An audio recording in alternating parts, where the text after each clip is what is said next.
இல்லடா சும்மா உட்காந்துக்கிட்டு இருந்தேன், திடீர்னு குணச்சித்திரன் டக்குன்னு கூப்பிட்டாங்களா, யாரா அந்த சித்திரன்னு பார்க்கறதுக்குள்ளேயே நம்ம தான்ட்டாங்க. ரொம்ப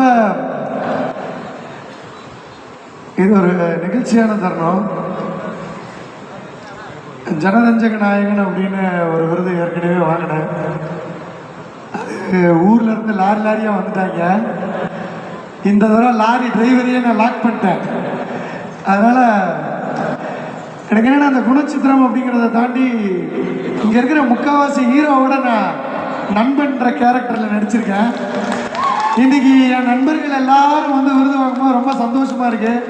அதை தாண்டி அவங்களோட நானும் ஹீரோவா இங்க இருக்கேன் அப்படின்னும் போது ரொம்ப சந்தோஷமா இருக்கு.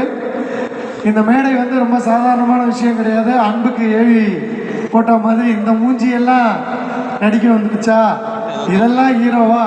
ஷாம் சொன்ன மாதிரி இதெல்லாம் விளக்காது, இதெல்லாம் நடக்காது அப்படின்னு சொன்னவங்களுக்கு மத்தியில் போன தடவை வேட்டி சட்டை, இந்த தடவை கோட்டு சூட்டு, இந்த அளவுக்கு வந்து நம்மளை தரம் உயர்த்தி, அதாவது வாழ்க்கையில் வந்து நம்ம பின்னோக்கி தான் போகக்கூடாது, எப்பயும் முன்னோக்கி போகணும். அந்த முன்னோக்கி போகிறதுக்கான ஒரு சிறந்த மேடை என் அனுபவத்தில் சொல்கிறேன், மனசுலேருந்து சொல்கிறேன்.